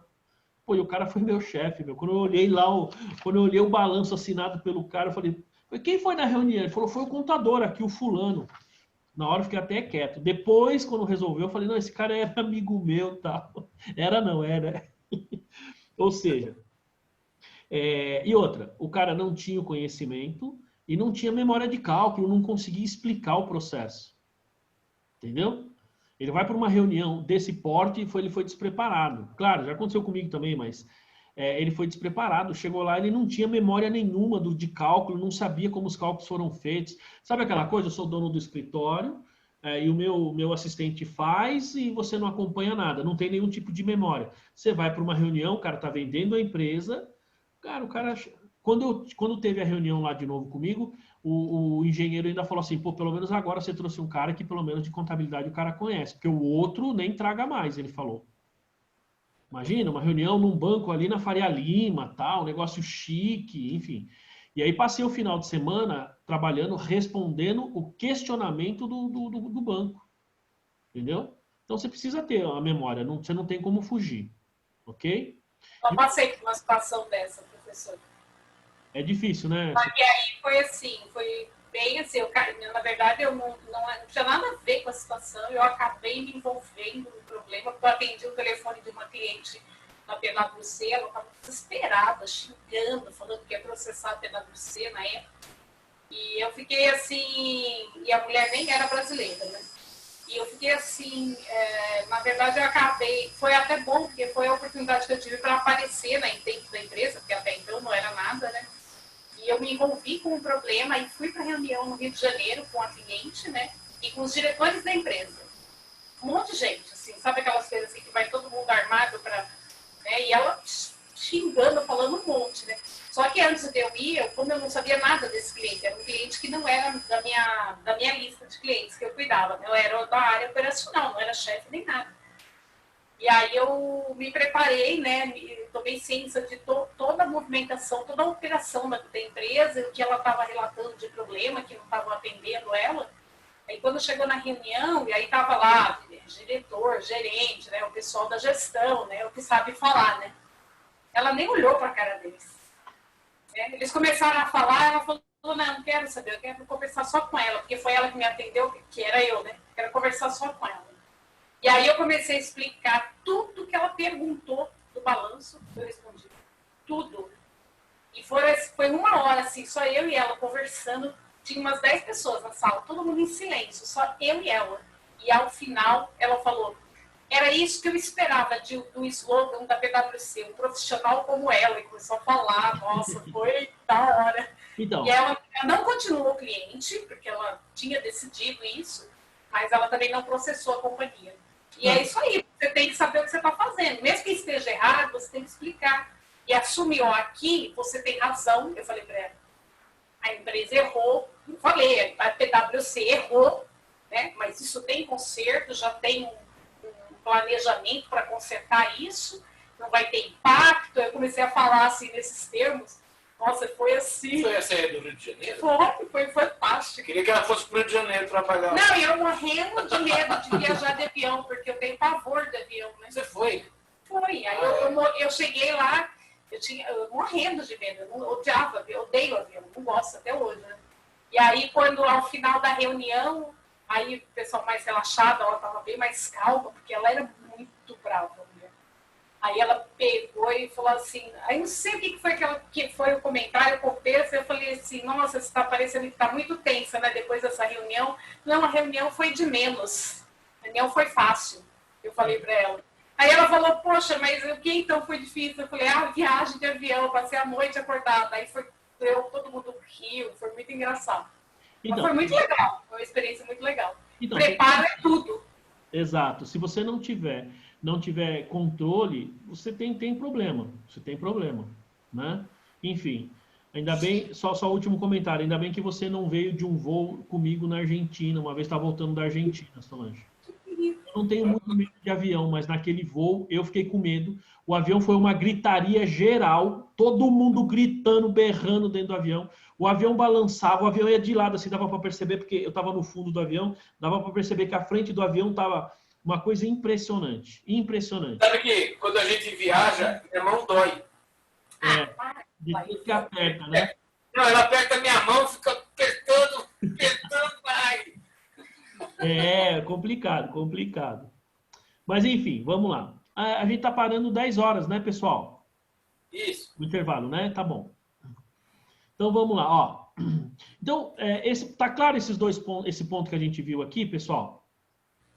Né? Então eu falo aqui, a princípio a gente então aplica essa mensuração no reconhecimento inicial e em certas situações quando você faz a renegociação, como foi um pouco esse caso que a Daiane colocou. Mas precisa ver que, muitas vezes, esse tipo de renegociação você faz, na verdade, ajuste no valor justo lá, no valor justo não, desculpa, no valor presente. E não simplesmente recalcular e refazer toda a contabilização. Normalmente são ajustes que você faz, tá?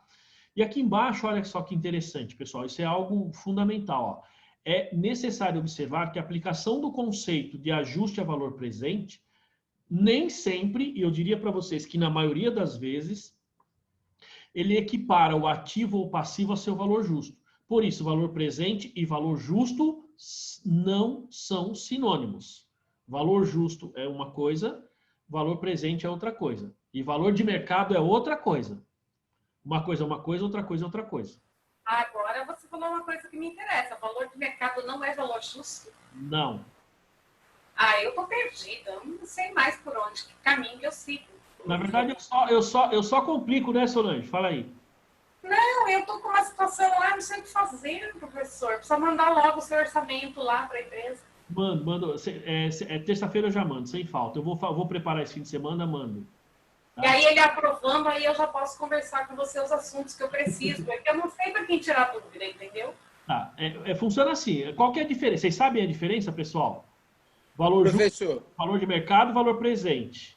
Valor justo é o que os dois integrantes da operação estão dispostos a praticar, né? Basicamente isso. Então, mas é assim, Sim. a gente vai além. Então, é assim, eu estou disposto a vender, é o valor que eu estou disposto a vender, é o valor que a pessoa está disposta a pagar, tá? Entre participantes do mercado, independentes entre si, numa operação que não se trata de algo compulsório obrigatório na data da mensuração. Solange, você já assistiu Trato Feito? Não, ainda não. Assista. Algumas vezes eu assisti, mas não muito. Não, porque sabe por quê? Eu estava pensando em instrumentos financeiros e eu achava que valor justo, valor de mercado eram sinônimos. Não. Eles não são sinônimos. Eles podem ser iguais? Podem. No caso de instrumentos... Marcação a mercado. Oi? Marcação a mercado. Então, vamos lá. Marcação a mercado. Aí você tem o valor que você compra ou vende um instrumento financeiro, certo? Que está marcado. Você tem cotação no mercado, correto? Então, veja que nesse caso, o valor justo se iguala ao valor de mercado. Eles não são sinônimos, mas nesse caso que você está falando, eles seriam iguais. Mas nem sempre isso acontece, né? Vou dar um exemplo, olha só. Lembra que eu falei que eu estava vendendo um carro aí? Bom, ó, se eu fosse olhar na tabela, valor de mercado. Então, por exemplo, tabela, olhando, vamos imaginar assim, o valor justo dele seria em média 30, eu vendi por 31,5. O carro valia 32, 33, mais ou menos essa faixa. Se você vai olhar a tabela FIPE, ele falava 37. Tá? 1,30, 2.0, não sei o que, quem gosta de carro aí, né? Então, tabela FIPE, se você consultar, ele vai falar 37. Tá bom. Tanto é que ele entrou na negociação para mim por 37. Porque ele veio na negociação do apartamento. Lembra que eu comentei com vocês? Então, veja só. O valor de mercado desse carro é 32, 31, certo? Foi o que eu vendi por 31,5. Então eu vendi dentro do valor de mercado. Veja só, Solange, que foi o valor justo, porque eu aceitei vender por 31,5 e a outra pessoa aceitou comprar. Certo? Agora, veja só, quando ele entrou na negociação para mim, na negociação do apartamento, ele entrou por 37. Como eu não tinha muita base e eu queria vender o apartamento, então eu falei, vai por 37 mesmo. Eu já sabia que eu ia perder dinheiro, mas veja, eu aceitei. Então, os 37 na negociação comigo foi quanto? É o quê? Qual é o nome desse valor? Valor de mercado. Não, valor justo. O valor de mercado é 31, 32. Ah, tá. Não, o valor da FIP é o valor justo. Tá. Não, Ai, nossa. o valor da FIP não é nem justo, nem mercado, nem nenhum. É só um valor. Hoje é um valor de referência. Tá. Vou te dar um exemplo simples. Você mora em apartamento, né? Você mora, né? Uhum. Tá, vamos imaginar que o seu apartamento ele tem um valor de mercado de R$1 milhão. Vou imaginar. Tá bem longe. Não entendi. Bem longe. Não, mas vamos imaginar, ele tem aí, você está numa região que o metro quadrado é R$10 mil o metro, certo? E ele tem 100 metros quadrados, então esse apartamento vale R$1 milhão, certo? Se você perguntar para qualquer corretor, ele vai chegar e vai falar assim, ó, o valor de mercado desse apartamento é em torno de R$1 milhão. Tá claro? Esse é o valor de mercado. Só que aí eu chego lá para você e falo assim, Solange, ó, eu tenho aqui na minha mão R$800 mil, eu te dou em dinheiro agora. E não é nem lavagem de dinheiro, tá? Não precisa nem declarar no COAF, nada disso. Tá? Vou te dar aqui os R$800 mil na mão em dinheiro. Você venderia ou não? Na hora. Venderia? Então vamos lá. Esse é o valor disso. Então, exatamente. Por quê? Porque o valor de mercado seria R$1 milhão, mas eu decidi comprar por 800 e você decidiu vender. Nós dois sabemos que nós estamos fazendo uma operação que não é obrigatória, nós não temos relação entre nós em termos de controle e tal, pensando em termos de coligada, controlada, certo? É uma operação, nós somos independentes e você tem a data da mensuração, então isso é valor justo. Entendi. Assista o History, se vocês quiserem, pessoal, eu até projeto aqui para vocês um vídeo, se vocês quiserem. Alguém mais tem digamos, essa dificuldade de entender bem esse valor? Se tiver, a gente projeta aqui, pego aqui um episódio aqui no YouTube do Trato Feito e vou mostrando. Falo, ó, aqui ele está falando isso, aqui ele está falando isso. Nas minhas aulas na pós eu sempre fiz e funciona super bem. Assista lá um programa do Trato Feito, que você vai ver, a pessoa chega pedindo um valor, que em tese é o valor de mercado, aí o cara fala, por que ele não compra no valor de mercado? Porque aquele é o valor que ele vai ter que vender. Então, eles chegam num valor justo, eles chegam num valor mais baixo, porque ele tem que ganhar também. Então, o valor de mercado é diferente do valor justo. Agora, quando você fala de instrumento financeiro, por exemplo, ações, você está comprando ações, tá? Você tem aí um título patrimonial. Você só compra via, quer dizer, só não, né? Mas basicamente você compra isso via bolsa de valores, tá certo? Então, você tem ali o valor de mercado, que é praticamente o mesmo do valor justo, porque você está disposto a pagar e a pessoa está disposta a vender. E é a cotação do dia. Então, você tem o valor justo e o valor de mercado é igual, mas conceitualmente eles são diferentes. Ficou claro isso aí? Então, no caso, o valor justo é o valor abordado entre as partes, combinado. Perfeito. De forma simples é isso aí, Daniela. Está claro o valor de mercado?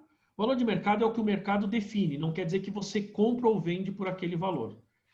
Professor, a tendência então é que o justo seja sempre menor, assim, né? Não. Por causa da negociação ou não? Não, depende, pode ser maior. Vamos lá, você está vendendo um carro. O valor de mercado do carro, por exemplo, sei lá, é R$30 mil. Meu, só que você colocou um som no carro, você trocou as rodas e tal, ele vai para 35. Entendeu? Aí o cara... Ou então, vou dar um exemplo mais prático. Você gosta de carro, Eduardo? Então, se você... Gosto. Quanto você paga num Opala ano 76 inteiro. Ixi, não tem preço. Porque é valor justo. Mas vai ver o preço dele na tabela, vai ver o valor de mercado dele. Entendi. Entendeu? O valor de mercado dele não vai passar de 10 mil reais. Esse é o valor que está cotado lá. Mas e o valor justo? É o valor que você paga, você fala, não tem preço, é 70, 80, 100 mil reais. Certo? Entendi. Para mim não é justo. Por quê? Você pagar um valor desse num carro antigo, embora eu acho legal também, né? Mas assim, eu não sou conhecedor do negócio. Você... O meu marido... A Marta gosta, né? O marido dela, né? Não, o meu marido tinha um cadete velho, o carro não valia 2 mil. Então, valor de mercado, certo? É. Aí ele tinha um puta som no carro e umas rodas da hora. Acho que só as rodas valia 4 mil. Aí ele conseguiu pegar no carro assim, né? Chorou muito. Acho que ele fez um rolo, pegou uma moto e ainda pegou um dinheiro. Acho que ele pegou uns 6 mil com tudo, né? Assim, um carro que valia 2 mil, menos, até tava, né? Tipo, eu digo assim, o carro em si, né? Falei, nossa, ainda saiu no lucro. Então, você vê, é justamente esse o conceito de valor de mercado e valor justo. Não sei se ficou claro, Solange, esses exemplos aí. Agora eu pergunto. Fala, Rafa, tudo bem? Seja bem-vindo aí. Agora eu pergunto, e o que é valor presente?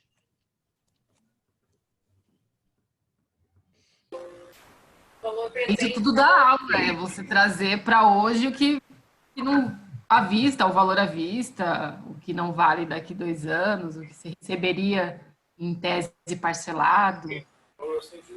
Então, você vê que você tem o conceito de valor justo, você tem o conceito de valor de mercado e você tem o conceito de valor presente.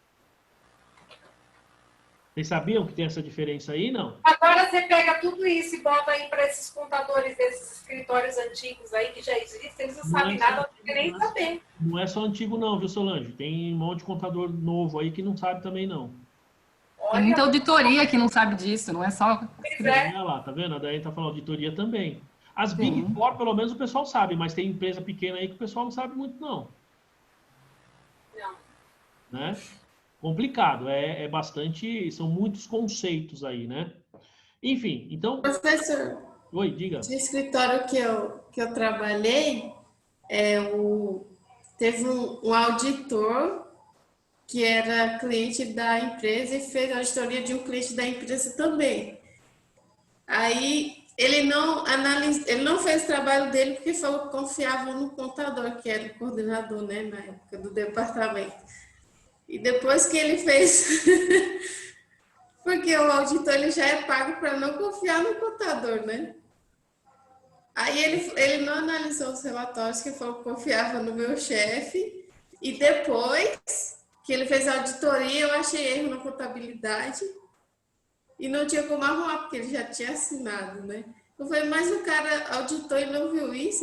Aí meu chefe falou, que ele falou que confiava em mim. Eu falei, mas ele já é pago para não confiar em você. Então ele não fez o trabalho dele, ele só assinou. Então, eu dei aula de auditoria na quinta-feira. Eu estou dando aula de auditoria lá na Embi Morumbi, né? Pessoal de 8º semestre. E eu falei um pouquinho sobre isso.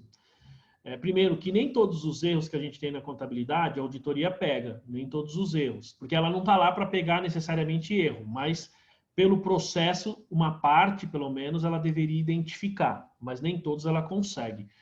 Né? Então, por isso que às vezes, Daniel, alguma coisa que você verificou talvez esteja fora do escopo da auditoria. Mas é assim, eu até falei para os alunos, né? Falei assim, puxa, até fico com vergonha, como o Diogo está falando, é só os mais relevantes, porque eles definem a materialidade e aí eles só vão identificar aquilo que está acima da materialidade, o que está abaixo eles deixam para lá, né? Mas eu já passei por uma situação semelhante, até falei para os alunos, eu falei assim, eu fico até com vergonha, mas vou contar essa situação para vocês não caírem no mesmo erro que eu caí. Eu já passei por uma situação semelhante.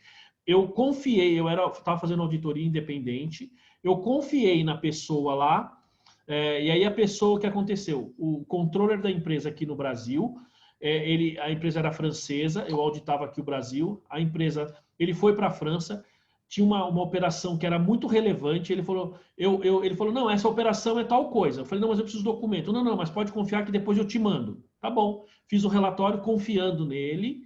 E aí o que aconteceu? Ele foi para Paris, foi para a sede da empresa, brigou lá em Paris. Ele não era brasileiro. E de lá mesmo ele tinha passaporte europeu, sumiu para a Europa lá.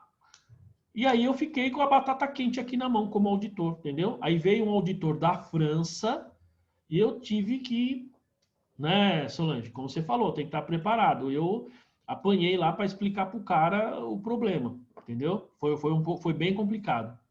Então, até falei para os alunos, né? Fico envergonhado porque, assim, como professor, eu caí num erro desse de confiar na pessoa. E a gente não pode. Tem que realmente, como auditor, não pode de jeito nenhum. Você precisa fazer o negócio certinho de acordo com a documentação. E nós, como contadores, também, tá, gente? Primeiro, nós temos aqui o seguinte. Estamos falando de algumas técnicas aqui para a gente aplicar quando você está aplicando normas, tá? Então, quando você aplica uma determinada norma, o que acontece? Você tem duas situações. Tem aquela na qual você depende de informação do cliente. E aí o cliente não te manda, tá? Então aí você não tem como aplicar, é difícil, certo? Então esse é um problema. Agora tem aquela que não depende do cliente, não depende do cliente fazer, digamos, uma aplicação, não depende do cliente, quando eu digo aplicação da norma, tá? Depende de você, depende de conhecimento técnico seu. E muitas vezes isso não vai impactar no resultado dele ou na distribuição de lucro e a gente acaba não fazendo. Então você está cometendo um erro. E às vezes eu vejo muitos colegas falar assim, não, mas o cliente não manda informação, o cliente não fala nada. Correto, tem muitos casos desses, mas tem outros que não. Tem outros que são nós que devemos aplicar a técnica e a gente não aplica. E aí é um problema sério, tá? Então a gente precisa tomar um pouco de cuidado com isso, porque senão a gente vai, como a Solange até comentou lá, né, Solange? Foi lá, ela conseguiu resolver. Eu também consegui responder naquele caso que eu comentei de um cliente meu, mas esse outro caso eu passei vergonha. Né? Eu passei, assim, foi feio, foi ruim, eu me senti muito mal, e me sinto muito mal até hoje, né? Então, enfim, eu, né, tive que fazer tratamento psicológico, tal, enfim, né? É que às vezes a gente associa a pessoa com profissionais, são totalmente diferentes, né? Isso, exato. Às vezes uma boa pessoa é um mau profissional e vice-versa. Mas ó, eu participei de um processo, pessoal, de due diligence de duas empresas grandes, empresas que vocês estão acostumados a comprar coisas aí no mercado, no dia a dia, nível nacional a empresa. Fui fazer a due diligence, uma empresa comprou a outra, e sabe como que eles fizeram? Falaram assim, não, quem audita a empresa compradora é tal auditoria independente, quem audita a empresa vendedora é tal auditoria independente. Então, os balanços estão certos, vamos fazer o negócio. E fizeram o negócio considerando isso daí. Deu um pepino gigantesco. Tá? Deu um monte de problema, deu ação na justiça, estavam discutindo, e aí tiveram que rever um monte de dados no balanço. Então, não é só a empresa pequena que faz isso, não. Empresa grande também. Empresa de nível nacional, né? Mas, enfim, faz parte, tá? Bom, continuando aqui, ó. Então, por isso que tem essa diferença, tá? Valor justo aqui, ó. Aí ele fala aqui, por exemplo, por exemplo, a compra financiada de um veículo por um cliente especial, que por causa dessa situação obtém a taxa não de mercado para esse financiamento, ou seja, vamos lá, você está comprando lá de um determinado lojista, né, uma concessionária, tá, mas você é cliente, o cara te dá uma taxa especial aí, tá? Ó, faz com que a aplicação do conceito de valor presente com a taxa característica, ou seja, aquela taxa normal da operação e do risco desse cliente, leve o ativo no comprador a um valor inferior ao seu valor justo. Ó, nesse caso, prevalece contabilmente o valor calculado a valor presente, inferior ao valor justo, por representar melhor o efetivo custo de aquisição para o comprador. Em contrapartida, o vendedor reconhece a contrapartida do ajuste de valor presente, seu recebível, como redução de receita, evidenciando que, nesse caso, terá obtido um valor de venda inferior ao praticado no mercado. Viram aqui a diferença? Ou seja, estou fazendo uma compra com uma taxa de juros abaixo do mercado, e se eu trouxer a valor presente, o valor à vista seria aqui, no caso, se eu não estou enganado, maior do que o meu valor presente. O meu valor presente é mais baixo. E eu tenho que reconhecer pelo valor mais baixo, porque o valor mais baixo é aquele que vai efetivamente gerar o fluxo de caixa para mim. Entenderam? Entendeu? Aqui, Solange, você vê que você tem valor de mercado e valor presente aqui, né? Bom, aí a gente tem aqui, então a gente entra aqui na questão da mensuração. Mas vamos parar então para tomar um cafezinho, pessoal? 20 minutinhos, tá? Ok. Então a gente para aí 20 minutinhos e a gente já volta. Daiane, Carlos aí, o Eduardo, né? Desculpa. E aí, como é que tá a nossa primeira... Tá excelente. Muitas dúvidas surgindo e tirando. É? Então tá bom. Gostei bastante também, professor. Tá bem esclarecedor. Que bom. Para vocês está bom. Nosso primeiro dia de aula a gente descobriu que não sabia contabilidade, estava fazendo tudo errado.